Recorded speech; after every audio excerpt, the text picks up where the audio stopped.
Hello students. बच्चों, आज का हमारा टॉपिक है EMF and potential difference.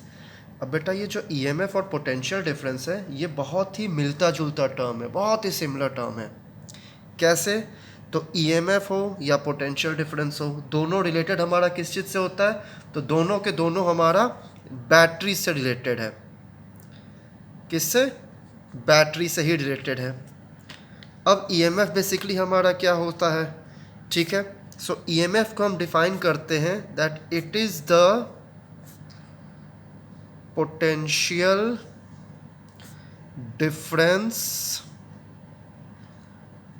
Between cathode and anode of a cell या बैटरी। कंडीशन क्या है? When no current is flowing. सबसे मेन पॉइंटर आपको जो इसमें ये ध्यान रखना है कि जब आपका करंट फ्लो नहीं करेगा सर्किट में, तो सर्किट के अक्रॉस में, दैट मीन्स जो आपका बैटरी या सेल का जो आपका पॉजिटिव टर्मिनल और नेगेटिव टर्मिनल के बीच में जो आपका डिफरेंस आएगा पोटेंशियल का, उसे ही हम लोग क्या बोलते आते हैं? ईएमएफ। और इसको हम लोग डिनोट कैसे करते हैं? So it is denoted by E. अब मेन फंडा तो ये आता है कि करंट तो फ्लो कर रहा है नहीं सर्किट में, तो आखिरकार हमारा ये डिफरेंस, पोटेंशियल डिफरेंस कैसे आ जाएगा? तो बेटा ये हमारा आता है इंटरनल रेजिस्टेंस से।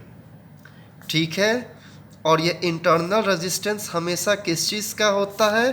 तो internal resistance of a cell और अ बैटरी। ये ईएमएफ किसकी वजह से आता है? So internal resistance of a cell और अ बैटरी। ठीक है, इंटरनल रेजिस्टेंस के हम कैसे फाइंड आउट करते हैं उसके बारे में हम अभी आगे डिस्कस करेंगे। अभी हम डिस्कस करते हैं कि पोटेंशियल डिफरेंस फिर हमारा क्या होता है। ईएमएफ तो हमें पता चल गया that EMF is the potential difference between cathode and anode when no current is flowing in the circuit. अब हम बात करते हैं किसकी? तो हम बात करते हैं पोटेंशियल डिफरेंस की। सो पोटेंशियल डिफरेंस हमारा क्या हो जाएगा? इट इज द डिफरेंस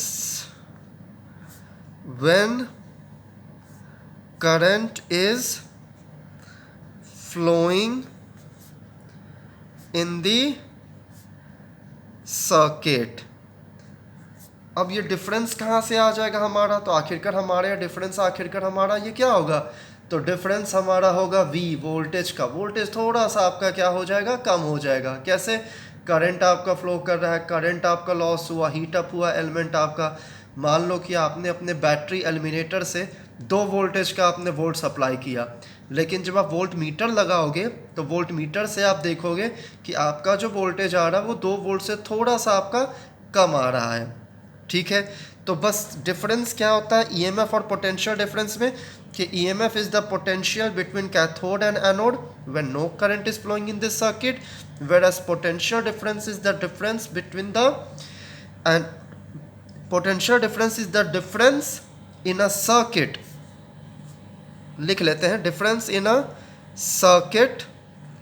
ठीक है, when current is flowing in the circuit। अब ये डिफरेंस इन दिस सर्किट हमारा ये किस फॉर्म में होगा? तो it will be in form of its voltage. हम इसको डिनोट किससे करते हैं? तो it is denoted by capital V। Capital V से हम इसे डिनोट करते हैं। अब सबसे इम्पॉर्टेंट पॉइंटर जो आपको याद रखना होगा वो आपको ये याद रखना होगा कि जो हमारा ईएमएफ होगा वो हमेशा हमारे पोटेंशियल डिफरेंस से बड़ा होगा। हमेशा ईएमएफ हमारा पोटेंशियल डिफरेंस से बड़ा होगा।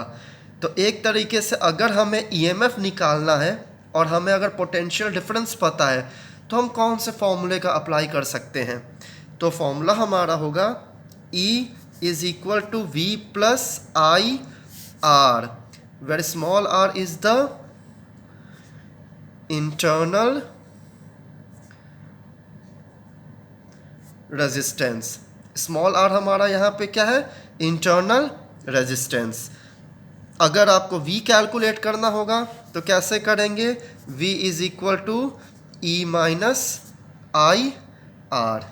ठीक है, अब हम लोग डिस्कस करते हैं कि हम लोग को पोटेंशियल डिफरेंस पता चल गया, हम लोग को EMF पता चल गया, तो आखिरकार अब हम लोग इंटरनल रेजिस्टेंस कैसे निकालेंगे, या फिर आखिरकार ये इंटरनल रेजिस्टेंस जो हमारा टर्म है, ये इंटरनल रेजिस्टेंस हमारा टर्म क्या है।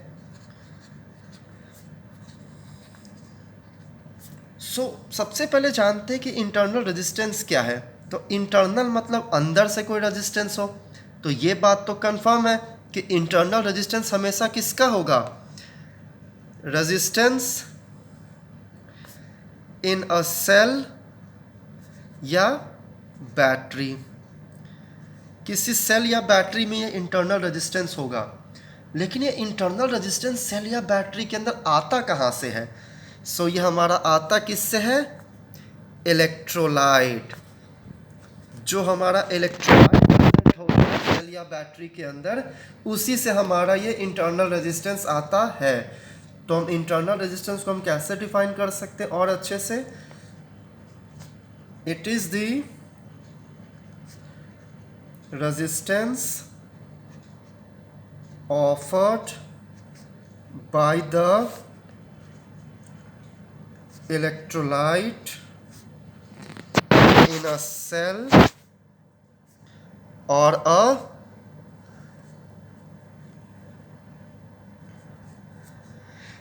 battery. तो it is the resistance offered by the electrolyte in a cell or a battery. अब हम देखते हैं कि आखिरकार हम लोग का इंटरनल रेजिस्टेंस हम लोग कैलकुलेट कैसे करते हैं। इंटरनल रेजिस्टेंस बेसिकली हमेशा किससे डिनोट होगा, स्मॉल आर से, और जो एक्सटर्नल रेजिस्टेंस होगा वो किससे डिनोट होता है, तो कैपिटल आर से। ठीक है, तो चलिए अब हम लोग इंटरनल रेजिस्टेंस कैलकुलेट करना हम लोग अब देखते हैं कि हम लोग इंटरनल रेजिस्टेंस कैसे कैलकुलेट कर सकते हैं। तो हम लोग को एक रिलेशनशिप पता है वोल्टेज और EMF के बीच में, that V is equal to E minus I R, जहाँ पे स्मॉल r हमारा क्या है, इंटरनल रेजिस्टेंस है। और हमें एक और फॉर्मूला पता है that कि I जो कि हमारा करंट होता है, ये करंट हमारा फिर किसके इक्वल होता है, I is equal to EMF upon total resistance, EMF upon total resistance. अब ये मैंने EMF अपॉन टोटल रेजिस्टेंस कैसे लिख दिया, तो आपको ये फॉर्मूला पता है, I is equal to V by R, Ohm's law से हमको मिला था। तो मैंने इस V को EMF के टर्म में लिखा है। Current is equal to EMF upon total resistance. और यहाँ पे मैंने वोल्टेज ना लिख के मैंने EMF क्यों लिखा है, क्योंकि हमें इंटरनल रेजिस्टेंस कैलकुलेट करना है। तो जब भी इंटरनल रेजिस्टेंस कैलकुलेट करना होगा, हमेशा आपका बात किसका आएगा, स्टार्टिंग में हमेशा आपका EMF का बात आएगा। ठीक है, तो इसको हम लोग क्या करते हैं, I is equal to EMF upon capital R plus small r। अब ये टोटल रेजिस्टेंस हमारा क्या हो गया, एक्सटर्नल रेजिस्टेंस कितना आपने लगाया प्लस इंटरनल रेजिस्टेंस आपका कितना था। लेकिन इसमें कंडीशन भी आपका होता है क्या, दैट की कैपिटल एक्सटर्नल रेजिस्टेंस और internal resistance of a cell और बैटरी ये किस तरीके से आपका कनेक्टेड हो, तो ये आपका सीरीज कॉम्बिनेशन में कनेक्टेड हो। ठीक है बच्चों, तो अब इसकी वैल्यू को, मतलब ये करंट की वैल्यू को हम लोग इस इक्वेशन में सब्स्टिट्यूट करते हैं। मान लेते हैं इसको equation number 1। substitute the value of current in equation 1। तो फिर हम लोग को वैल्यू क्या मिलेगी, तो V is equal to E minus current की जगह मैं क्या सब्स्टिट्यूट कर दूंगा, so E upon R plus R multiplied by R, क्योंकि ई माइनस आई आर था हमारा, तो हमने इस तरीके से वैल्यू को सब्स्टिट्यूट कर दिया है। अब अगर आप देखोगे तो इन दोनों में हमारा ई क्या है, कॉमन है, तो इसको मैं एक और तरीके से लिख सकता हूँ। कैसे, तो हमें क्या मिला था, v is equal to E minus E upon R plus R into R, ये फॉर्मूला हमें मिला था। इसको हमने लिखा v is equal to E M F को हमने कॉमन ले लिया, 1 minus R upon R plus R, LCM ले लिया पूरा, so v is equal to E R plus R हमारा एलसीएम हो गया, तो R plus R minus R, हमारा ये टर्म यहाँ पे बचेगा। अब ये आर से ये आर तो हमारा क्या हो गया, कैंसिल आउट हो गया। ठीक है, तो अब ये आर और ये आर कैंसिल आउट होने का हमारा फिर टर्म क्या बचेगा, that v is equal to E R upon R plus R. मैं कुछ नहीं कर रहा हूँ, मैं सिर्फ वैल्यूज़ को सब्स्टिट्यूट कर रहा हूँ और उसको मैं सिर्फ आगे सॉल्व करते जा रहा हूँ। अब इस r प्लस आर को इधर मैं ले करके जाऊँगा तो क्या हमारा होगा, v R plus R is equal to E R, bracket को मैंने ओपन कर दिया, so V R plus V R is equal to E R, simple, V R plus V R is equal to E are.